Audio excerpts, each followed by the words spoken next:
স্বামী বিবেকানন্দের বাণী ও রচনা।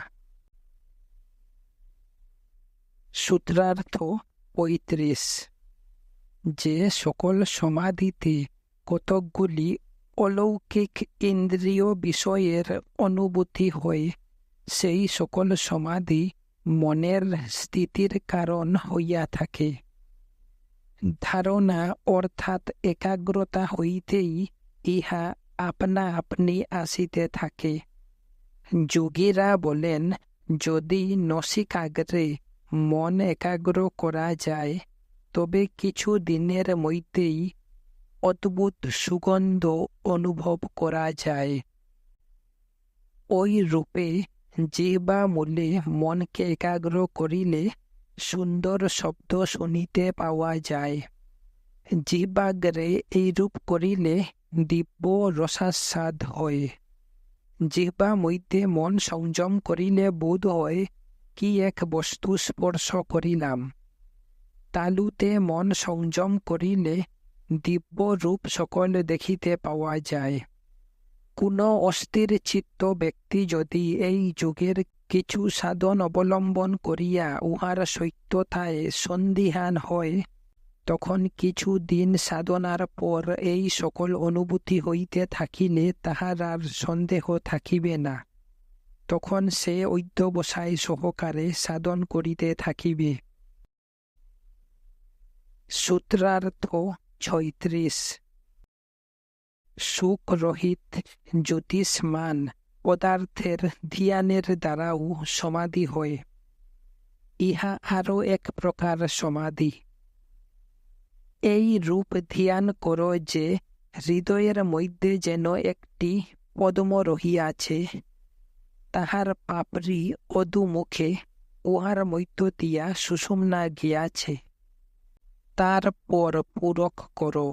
পরে রেচক করিবার সময় চিন্তা কর যে পাপড়ির সহিত ওই পদ্ম ঊর্ধ্বমুখ হইয়াছে, আর ওই পদ্মের মধ্যে মহাজ্যোতি রহিয়াছে। ওই জ্যোতির ধ্যান কর।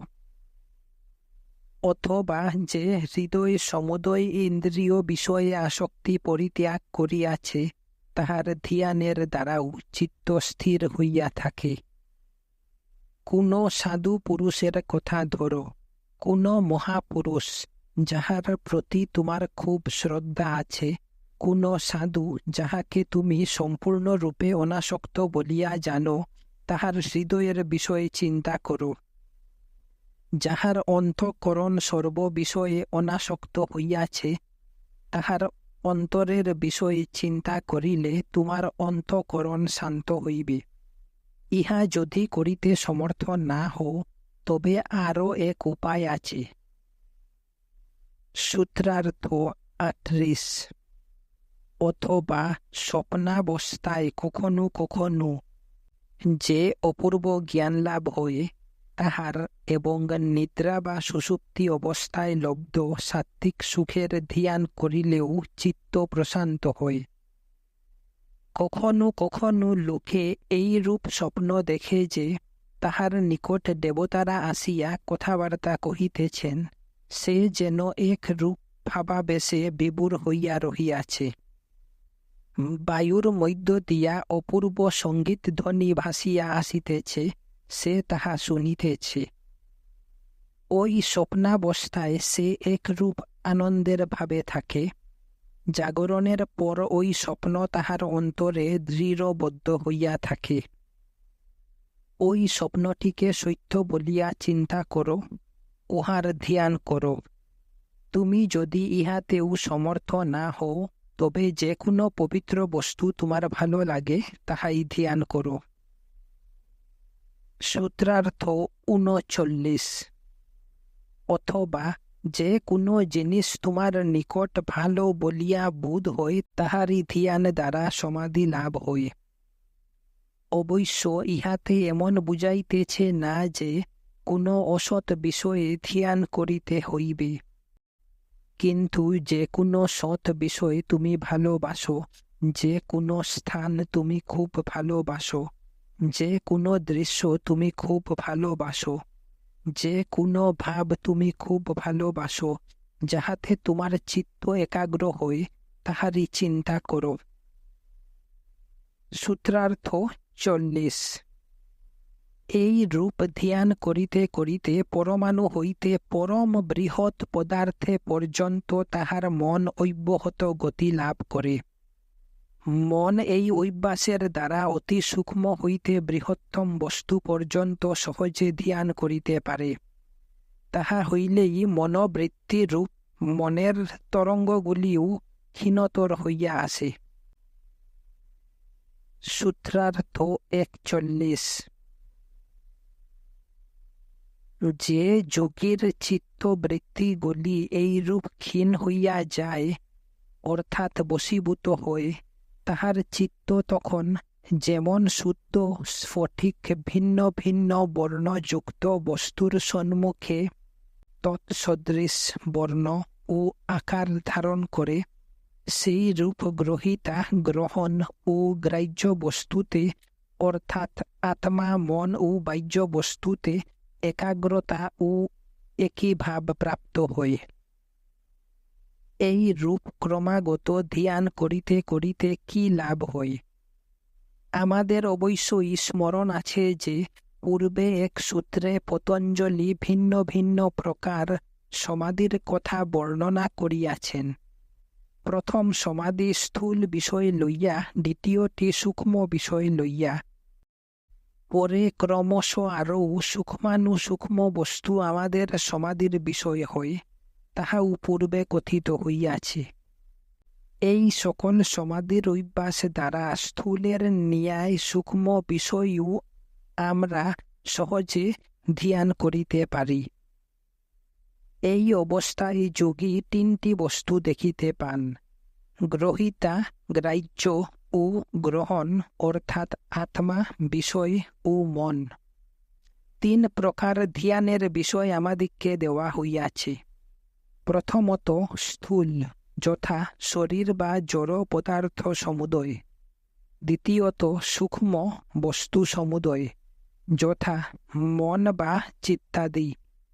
তৃতীয়ত গুণ বিশিষ্ট পুরুষ, অর্থাৎ অস্মিতা বা অহংকার। এখানে আত্মা বলিতে উহার যথার্থ স্বরূপকে বুঝাইতেছে না। অভ্যাসের দ্বারা যোগী এই সকল ধ্যানের দৃঢ় প্রতিষ্ঠ হইয়া থাকেন। তখন তাহার এতাদৃশী একাগ্রতা শক্তি লাভ হয় যে যখনই তিনি ধ্যান করেন তখনই অন্যান্য বস্তু মন হইতে সরাইয়া দিতে পারেন। তিনি যে বিষয় ধ্যান করেন সে বিষয়ের সহিত এক হইয়া যান। তৎস্থিততা ও তদঞ্জনতা।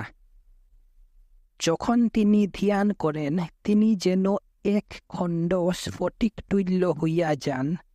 পুষ্পের নিকট স্ফটিক থাকিলে ওই স্ফটিক যেন পুষ্পের সহিত প্রায় এক হইয়া যায়। যদি পুষ্পটি লোহিত হয় তবে স্ফটিকটিও লোহিত দেখায়, যদি পুষ্পটি নীল হয় তবে স্ফটিকটিও নীল দেখায়। সূত্রার্থ 42।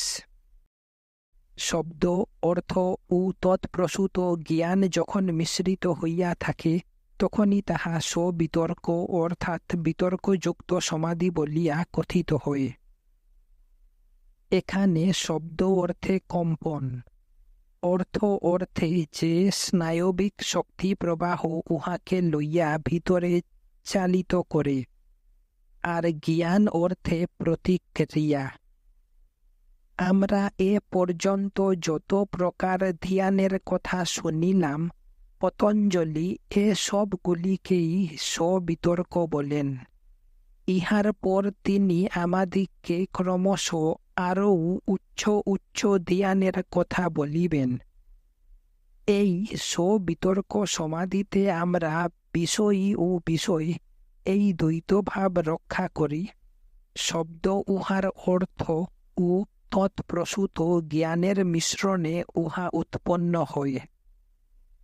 প্রথম বাহ্য কম্পন শব্দ, উহা ইন্দ্রিয় প্রবাহ দ্বারা ভিতরে প্রবাহিত হইলে তাহাকে অর্থ বলে। তারপর চিত্তে এক প্রতিক্রিয়া প্রবাহ আসে, উহাকে জ্ঞান বলা হয়। যাহাকে আমরা জ্ঞান অর্থাৎ বাহ্য বস্তুর অনুভূতি বলি, তাহা প্রকৃতপক্ষে এই তিনটির মিশ্রণ বা সমষ্টি সংকীর্ণ মাত্র। আমরা এ পর্যন্ত যত প্রকার ধ্যানের কথা পাইয়াছি, তাহার সবগুলিতে এই মিশ্রণই আমাদের ধ্যেয়। ইহার পরে যে সমাধির কথা বলা হইবে, তাহা উচ্চতর। সূত্রার্থ 43। যখন স্মৃতি শুদ্ধ হইয়া যায়, অর্থাৎ স্মৃতিতে আর কোনো গুণ সম্পর্ক থাকে না, যখন উহা ধ্যেয় বস্তুর অর্থ মাত্র প্রকাশ করে, তাহাই নির্বিতর্ক অর্থাৎ বিতর্ক শূন্য সমাধি।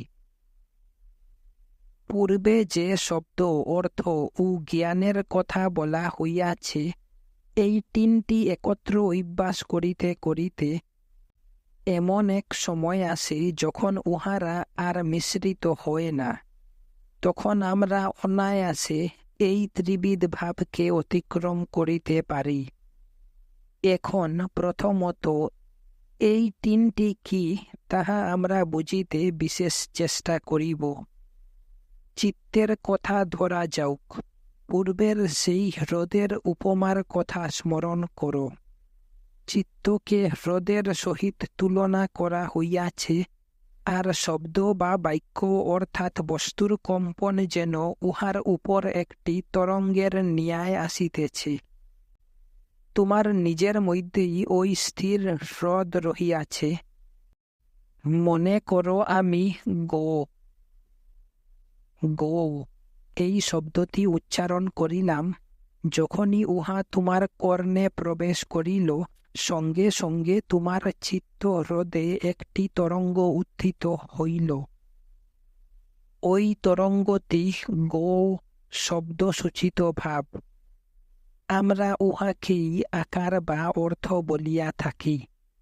তুমি যে মনে করিয়া থাকো আমি একটি কে জানি, উহা কেবল তোমার মনোমধ্যস্থ একটি তরঙ্গ মাত্র। উহা বাহ্য ও আভ্যন্তর শব্দ প্রবাহের প্রতিক্রিয়া রূপে উৎপন্ন হইয়া থাকে। ওই শব্দের সঙ্গে সঙ্গে তরঙ্গটিও লয় পায়। একটি বাক্য বা শব্দ ব্যতীত তরঙ্গ থাকিতে পারে না।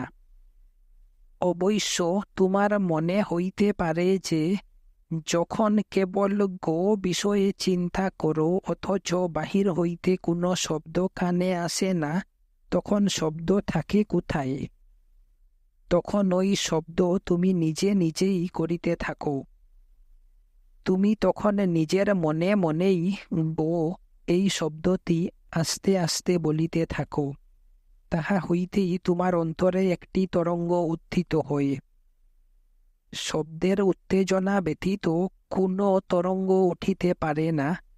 যখন বাহির হইতে ওই উত্তেজনা আসে না, তখন ভিতর হইতেই উহা আসে। আর যখন শব্দটি থাকে না, তখন তরঙ্গটিও থাকে না। তখন কি অবশিষ্ট থাকে? তখন ওই প্রতিক্রিয়ার ফল মাত্র অবশিষ্ট থাকে, উহাই জ্ঞান। এই তিনটি আমাদের মনে এত দৃঢ় সম্বন্ধ রহিয়াছে যে আমরা উহাদিগকে পৃথক করিতে পারি না। যখনই শব্দ আসে, তখনই ইন্দ্রিয়গণ কম্পিত হইয়া থাকে, আর প্রবাহ সকল প্রতিক্রিয়া রূপে উৎপন্ন হইয়া থাকে। উহারা একটি পর আরো একটি এত শীঘ্র আসিয়া থাকে যে উহাদের মধ্যে একটি হইতে আরো একটিকে বাছিয়া লওয়া অতি কঠিন। এখানে যে সমাধির কথা বলা হইল, তাহা দীর্ঘকাল অভ্যাস করিলে সকল সংস্কারের আধারভূমি স্মৃতি শুদ্ধ হইয়া যায়। তখনই আমরা ওইগুলির মধ্যে একটি হইতে অপরটিকে পৃথক করিতে পারি। উহাকেই নির্বিতর্ক অর্থাৎ বিতর্ক শূন্য সমাধি বলে। সূত্রার্থ ৪৪। পূর্বোক্ত সূত্রদ্বয়ে যে সবিতর্ক ও নির্বিতর্ক সমাধিদ্বয়ের কথা বলা হইল, তদ্দ্বারাই সবিচার ও নির্বিচার উভয় প্রকার সমাধি, যাহাদের বিষয় সূক্ষ্মতর, তাহাদেরও ব্যাখ্যা করা হইল। এখানে পূর্বের ন্যায় বুঝিতে হইবে, কেবল পূর্বোক্ত দুইটি ধ্যানের বিষয় স্থূল, এখানে ধ্যানের বিষয় সূক্ষ্ম। সূত্রার্থ ৪৫।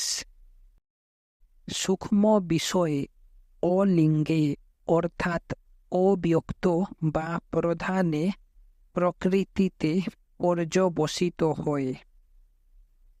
ভূতগুলি ও তাহা হইতে উৎপন্ন সমুদয় বস্তুকে স্থূল বলে। সূক্ষ্ম বস্তু তন্মাত্র হইতে আরম্ভ হয়। ইন্দ্রিয়, মন অর্থাৎ সাধারণ ইন্দ্রিয়, ইন্দ্রিয়ের সমষ্টি স্বরূপ। অহংকার, মহত্তত্ত্ব অর্থাৎ যাহা সমুদয় ব্যক্ত জগতের কারণ। সত, রজ ও তমগুণের সাম্যাবস্থারূপ প্রদান অর্থাৎ প্রকৃতি অথবা অব্যক্ত, এসবই সূক্ষ্ম বস্তুর অন্তর্গত। পুরুষ অর্থাৎ আত্মাই কেবল ইহার ভিতর পড়েন না। সূত্রার্থ ৪৬। এই সমাধিগুলিতে পূর্ব কর্মের বীজ নাশ হয় না, সুতরাং ওইগুলি দ্বারা মুক্তি লাভ হয় না। তবে ওইগুলি দ্বারা কি হয়, তাহা পরবর্তী সূত্রগুলিতে ব্যক্ত হইয়াছে। সূত্রার্থ ৪৭। নির্বিচার সমাধিতে সত্য গুণ প্রভাবে বুদ্ধি স্বচ্ছ হইলে চিত্ত সম্পূর্ণরূপে স্থির হয়, ইহাই বৈশারদী প্রজ্ঞা। সূত্রার্থ ৪৮।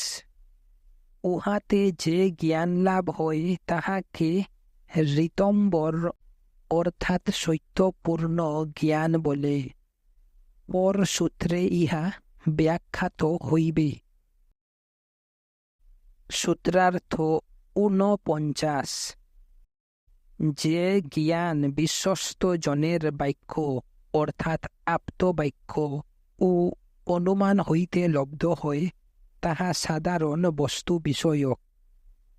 পূর্বকথিত সমাধি হইতে যে জ্ঞান লাভ হয়, তাহা উহা অপেক্ষা উচ্চতর। ইহা যেখানে পৌঁছায়, বিশ্বস্ত জনের বাক্য বা অনুমান সেখানে পৌঁছাতে পারে না। ইহার তাৎপর্য এই যে, সাধারণ বস্তু বিষয়ক জ্ঞান আমরা প্রত্যক্ষ অনুভব, তদুপস্থাপিত অনুমান ও বিশ্বস্ত লোকের বাক্য হইতে প্রাপ্ত হই। বিশ্বস্ত লোক অর্থে যোগীরা ঋষিদিগকে লক্ষ্য করিয়া থাকেন। ঋষি অর্থে দেব বর্ণিত ভাবগুলির দ্রষ্টা অর্থাৎ যাহারা সেইগুলিকে সাক্ষাৎ করিয়াছেন। তাহাদের মতে শাস্ত্রের প্রামাণ্য কেবল এই জন্য যে উহা বিশ্বস্ত লোকের বাক্য। শাস্ত্র বিশ্বস্ত লোকের বাক্য হইলেও তাহারা বলেন, শুধু শাস্ত্র আমাদিগকে সত্য অনুভব করাইতে কখনই সমর্থ নয়। আমরা সমগ্র বেদ পাঠ করিলাম, তথাপি আধ্যাত্মিক তত্ত্বের অনুভূতি কিছুমাত্র হইল না। কিন্তু যখন আমরা এই শাস্ত্রোক্ত সাধন প্রণালী অনুসারে কার্য করি, তখনই আমরা এমন এক অবস্থায় উপনীত হই, যে অবস্থায় শাস্ত্রোক্ত কথাগুলির প্রত্যক্ষ উপলব্ধি হয়। যুক্তি, প্রত্যক্ষ ও অনুমান যেখানে ঘেঁষিতে পারে না, উহা সেখানেও প্রবেশ করিতে সমর্থ। সেখানে আপ্তবাক্যেরও কোনো কার্যকারিতা নাই। এই সূত্র দ্বারা ইহাই প্রকাশিত হইয়াছে। প্রত্যক্ষ করাই যথার্থ ধর্ম, উহাই ধর্মের সার। আর অবশিষ্ট যাহা কিছু, যথা ধর্ম বক্তৃতা শ্রবণ অথবা ধর্ম পুস্তক পাঠ বা বিচার, কেবল ওই পথের জন্য প্রস্তুত হওয়া মাত্র। উহা প্রকৃত ধর্ম নয়। কেবল বুদ্ধি দ্বারা কোনো বিষয়ে সাই দেওয়া বা না দেওয়া প্রকৃত ধর্ম নয়। যোগীদের মূল ভাব এই যে আমরা যেমন ইন্দ্রিয় গ্রাহ্য বিষয়ের সাক্ষাৎ সংস্পর্শে আসি, ধর্মও তেমনি ভাবে প্রত্যক্ষ করিতে পারি। বরং ধর্ম আরও গভীরভাবে অনুভূত হইতে পারে। ঈশ্বর, আত্মা প্রভৃতি ধর্মের যে সকল প্রতিপাদ্য সত্য আছে, বহির ইন্দ্রিয় দ্বারা ওইগুলি প্রত্যক্ষ করা যাইতে পারে না। চক্ষু দ্বারা আমরা ঈশ্বরকে দেখিতে পাই না, বা হস্ত দ্বারা ঈশ্বরকে স্পর্শ করিতে পারি না। আর ইহাও জানি যে বিচার আমাদিগকে ইন্দ্রিয়ের অতীত প্রদেশে লইয়া যাইতে পারে না। উহা আমাদিগকে সম্পূর্ণ অনিশ্চিত প্রদেশে ফেলিয়া দিয়া চলিয়া যায়। সমস্ত জীবন আমরা বিচার করিতে পারি, তথাপি আধ্যাত্মিক তত্ত্ব প্রমাণ বা অপ্রমাণ করিতে পারিব না। এই রূপ বিচার তো সহস্র বর্ষ ধরিয়া চলিতেছে। আমরা যাহা সাক্ষাৎ অনুভব করিতে পারি, তাহাই ভিত্তি স্বরূপ করিয়া এই ভিত্তির উপর যুক্তি বিচারাদি করিয়া থাকি। এত এব ইহা স্পষ্টই বোধ হইতেছে যে যুক্তিকে এই বিষয়ানুভূতিরূপ গণ্ডির ভিতরেই ভ্রমণ করিতে হইবে। উহা তাহার বাহিরে কখনই যাইতে পারে না। সুতরাং আধ্যাত্মিক তত্ত্বানুভূতির ক্ষেত্র ইন্দ্রিয় অনুভূতির বাহিরে। যোগীরা বলেন, মানুষ ইন্দ্রিয়জ প্রত্যক্ষ ও বিচার শক্তি দুই অতিক্রম করিতে পারে। নিজ বুদ্ধিকেও অতিক্রম করিবার শক্তি মানুষের আছে। আর এই শক্তি প্রত্যেক প্রাণীতে, প্রত্যেক জীবে অন্তর্নিহিত। যোগ অভ্যাসের দ্বারা এই শক্তি জাগরিত হয়। তখন মানুষ বিচারের গণ্ডি অতিক্রম করিয়া তর্কের অগম্য বিষয়সমূহ প্রত্যক্ষ করে। সূত্রার্থ 50। এই সমাধিজাত সংস্কার অন্যান্য সংস্কারের প্রতিবন্ধী হয়ে, অর্থাৎ অন্যান্য সংস্কারকে আর আসিতে দেয় না। আমরা পূর্ব সূত্রে দেখিয়াছি যে এই জ্ঞানাতীত ভূমিতে যাইবার একমাত্র উপায় একাগ্রতা। আমরা দেখিয়াছি পূর্ব সংস্কারগুলি কেবল আমাদিগের ওই প্রকার একাগ্রতা লাভের প্রতিবন্ধক। তোমরা সকলেই লক্ষ্য করিয়াছ যে যখনই তোমরা মনকে একাগ্র করিতে চেষ্টা করো, তখনই তোমাদের নানা প্রকার চিন্তা আসে। যখনই ঈশ্বর চিন্তা করিতে চেষ্টা করো, ঠিক সেই সময়েই ওই সকল সংস্কার জাগিয়া উঠে। অন্য সময় এগুলি তত প্রবল থাকে না, কিন্তু যখনই এগুলিকে দূর করিবার চেষ্টা করো, তখনই উহারা নিশ্চয় আসিবে। তোমার মনকে যেন একেবারে ছাইয়া ফেলিবার চেষ্টা করিবে। ইহার কারণ কি? এই একাগ্রতা অভ্যাসের সময়েই এগুলি এত প্রবল হয় কেন? ইহার কারণেই তুমি ওইগুলিকে দমন করিবার চেষ্টা করিতেছ বলিয়াই উহারা সমুদয় বল প্রকাশ করে। অন্যান্য সময়ে উহারা ওইভাবে বল প্রকাশ করে না। ওই সকল পূর্ব সংস্কারের সংখ্যাই বা কত! চিত্তের কোন স্থানে উহারা জড়ো হইয়া রহিয়াছে, আর ব্যাঘ্রের মতো লম্ফ দিয়া আক্রমণের জন্য যেন সর্বদা প্রস্তুত হইয়া রহিয়াছে। ওইগুলিকে প্রতিরোধ করিতে হইবে, যাহাতে আমরা যে ভাবটি হৃদয়ে রাখিতে ইচ্ছা করি, কেবল সেই ভাবটি আসে, অন্যান্য ভাবগুলি চলিয়া যায়। তাহা না হইয়া ওইগুলি ওই সময়েই আসিবার চেষ্টা করিতেছে। মনের একাগ্রতা শক্তিকে বাধা দিবার ক্ষমতা সংস্কার সমূহের আছে। সুতরাং যে সমাধির কথা এইমাত্র বলা হইল, উহা অভ্যাস করা বিশেষ আবশ্যক, কারণ উহা ওই সংস্কারগুলি দমন করিতে সমর্থ। এই রূপ সমাধি অভ্যাসের দ্বারা যে সংস্কার উত্থিত হইবে, তাহা এত প্রবল হইবে যে অন্যান্য সংস্কারের কার্য বন্ধ করিয়া তাহাদিগকে বশীভূত করিয়া রাখিবে। সূত্রার্থ 51। যে সংস্কার অন্যান্য সমুদয় সংস্কারকে অবরুদ্ধ করে, তাহারও অবরোধ করিতে পারিলে সমুদয় নিরোধ হওয়াতে নির্বীজ সমাধি আসিয়া উপস্থিত হয়। তোমাদের অবশ্য স্মরণ আছে, আমাদের জীবনের চরম লক্ষ্য এই আত্মাকে সাক্ষাৎ উপলব্ধি করা। আমরা আত্মাকে উপলব্ধি করিতে পারি না, কারণ উহা প্রকৃতি, মন ও শরীরের সহিত মিশ্রিত হইয়া গিয়াছে। অজ্ঞান ব্যক্তি নিজের দেহকেই আত্মা বলিয়া মনে করে, অপেক্ষাকৃত পণ্ডিত ব্যক্তি মনকেই আত্মা বলিয়া মনে করেন, কিন্তু উভয়েই ভ্রান্ত। আত্মা এই সকল উপাধির সহিত মিশ্রিত হন কেন? চিত্তে নানা প্রকার তরঙ্গ উঠিয়া আত্মাকে আবৃত করে। আমরা কেবল এই তরঙ্গগুলির ভিতর দিয়াই আত্মার কিঞ্চিত প্রতিবিম্ব দেখিতে পাই। যদি ক্রোধ রূপ তরঙ্গ উত্থিত হয়, তবে আমরা আত্মাকে ক্রোধযুক্ত মনে করি, বলিয়া থাকি আমি রুষ্ট হইয়াছি। যদি প্রেমের একটি তরঙ্গ চিত্তে উত্থিত হয়, তবে ওই তরঙ্গ নিজেকে প্রতিবিম্বিত দেখিয়া মনে করি আমি ভালোবাসিতেছি। যদি দুর্বলতা রূপ তরঙ্গ আসে, উহাতে আত্মা প্রতিবিম্বিত হয়, তবে মনে করি আমি দুর্বল। এই সংস্কারগুলি আত্মার স্বরূপকে আবৃত করিলেই এই সব বিভিন্ন ভাব উদিত হইয়া থাকে। চিত্ত হ্রদে যতদিন পর্যন্ত একটি তরঙ্গও থাকিবে, ততদিন আত্মার প্রকৃত স্বরূপ অনুভূত হইবে না। যে পর্যন্ত না সকল তরঙ্গ একেবারে উপশান্ত হইয়া যাইতেছে, ততদিন আত্মার প্রকৃত স্বরূপ কখনোই প্রকাশিত হইবে না।